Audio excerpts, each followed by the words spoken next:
Warning Wednesday. So within that, since we're on the subject of these two tough deals, I'm going to ask you to dive even deeper on maybe one of them, or in general, something, because you also have this property management side. Maybe that's a good area to choose something from, with the having to manage these assets that are in different locations. I'm just looking for a very specific warning you might be able to give to listeners about, like, something you learned and you're like, okay, I'm not going to do that again. I learned it the hard way. Yeah. There's a few that come to mind here. If I'm going to boil it to one, could be a few. I'll give you two. I'll boil it down to the two probably biggest ones, right? You really, really need to understand the location and the submarkets and not just like, oh, this city is nice. You need to understand the submarket, so the zip code within that overall metro or that city, and then you need to understand within that really what's going on at the street level from a location standpoint, and specifically how that relates to the business plan of the property that you're buying. The deal that I did, this was a deal in Indianapolis. Didn't know the market that well, thought I did, drove it a few times, spoke with other people in the marketplace to get a sense of it.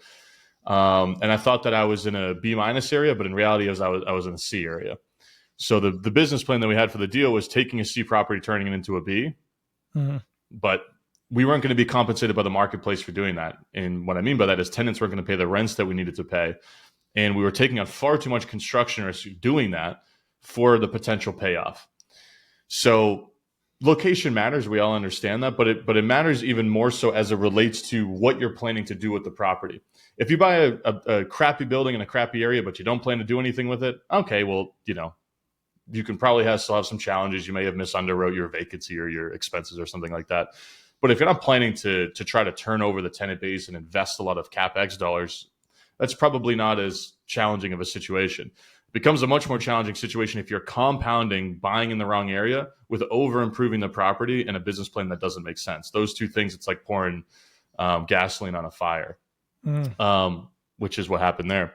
The other big takeaway that I'll share that I think is consistent across everything, that we do now, you're only as good as the people that you're working with in your team, which is what, that's why we started a management company. That's why I've kind of focused back in New Hampshire, is like I can control every component of the team, which is very helpful. But for example, I'll use the Dover one, right? Hired the wrong GC. We hired a GC who was very experienced in doing apartment renovations, kind of low to mid-end apartment renovations. So like the LVP and the off the wall or off the rack cabinets at Home Depot type of kitchen, not moving walls around, not doing framing, just kind of very simplistic $10,000 to $20,000 apartment renos. And that's who I hired to go and do a pretty high-end finish in this property in Dover, right? Where we're going in there and doing a granite stainless white shaker cabinet, move the floor plans around, gut the bathroom, putting hardwood down. We were finishing the basement. That was an approved unit. So we were putting insulation, drywall, all that up. Just way above their pay grade, way above what they had experience doing. They got overwhelmed. They did shitty work. Their subs and their guys weren't equipped and ready to do that type of work. And we had to do a lot of it over again. And you can apply this to any different number of situations, whether it's the property management company you're hiring, whether it's the broker you're hiring, whether it's the attorney you work with. You have to work with really quality people, and that's going to cost you more money. But the reason that it costs more is because there's a higher guarantee of results and typically positive results. And that's something, I think a lot of business owners or real estate investors go through this. It's certainly something that I went through, where you're so afraid of separating yourself from every dollar, which you should be. You have to be really focused about that. But oftentimes it just drives you to making poor decisions from a hiring, from a partnership, from a personnel standpoint, which compounds and costs you way more on the other side. And it's like every business owner, I think, implicitly knows they're not supposed to do that, but they end up doing it anyways, and then they end up learning it the hard way. It's like one of those, like, you kind of have to touch the stove while the heat's on type of thing. And and I learned that twice, because it happened again on happened on that first deal, happened again on the second one as it relates to the PM company that we worked with on that one. So that's probably the two critical, I think, takeaways that I took from those. Those are great warnings. Those are great warnings. A few things come to mind related to that. So when I was underwriting deals for Permanis. I think when looking at apartments, this is for ground up too, relating back to your submarkets point, I would come in with comps, and then we, the COO at the time, CEO, CFO, we had these conversations, and the CFO for Permanis, Eric, would say, what about these? What about these apartments over here that are from? And I would say, initially I'd be like, well, that's not a comparison. I mean, those aren't as good as what we're going to do over here. He's like, there's people here. People can go rent those apartments. Yeah. Those are still your comps, right? You can't ignore. So I think one of your main points is you can't ignore the comps of what's really happened in the situation. You can't think that you could just go class D to C or C to B or B to A and turn it. And now all of a sudden the magnet's going to come there because it's some kind of gentrification. So that's a valuable. As an aside, just something that I've learned more and more after being in this business. Price is the best amenity for any potential resident.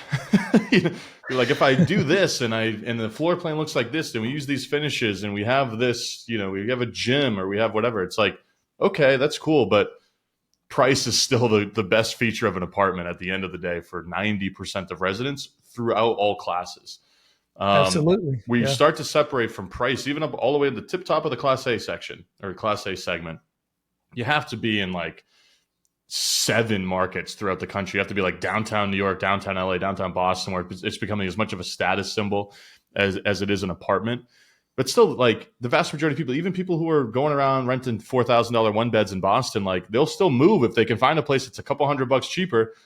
It's not that big of a deal if there's one less kitchen cabinet in the kitchen, or if the gym's a little bit smaller, because nobody uses any of the amenities in any apartment buildings anyways. It's one of the funniest components of apartment renovations, value-add business plans, ground up, is amenities are just, they're there for the leasing tour. No one really uses them. And people just care most about price and location. Those are the two. Everything else is like, there's a chasm, and then you get into all the other stuff that matters. But it's easy to forget that when you're getting all excited about a potential deal, and you're like, I think if we use this finish, we can you might be able to squeeze another $30-$40 a month in rent.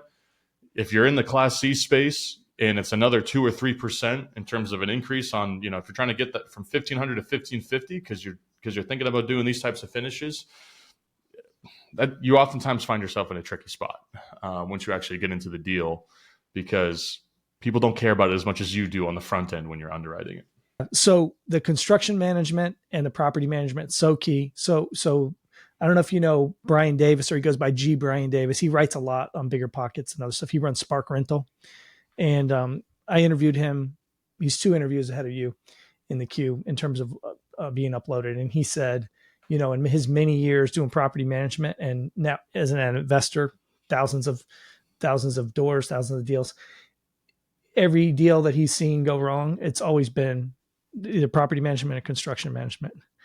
These are the 2 main things that, and the nuances you pointed out are so critical. They can be so easily missed in terms of finishes and how much you're going to spend and pricing yourself into another category. Hey, thanks for having me on. If anybody else wants to find out more about what we're doing, please come to froggycompanies.com. Check out our 3 different business areas. We also have the Froggy Fund 1 that's now open for up to $18 million. We're going to be investing that $18 million across a diverse number of assets, cash flowing and ground up. And I'm really excited about this fund, and really confident that we can outperform most of the other people out there in terms of what we invest in and how we do our due diligence and the type of partners we put together. So it's great talking to you, and see you next time.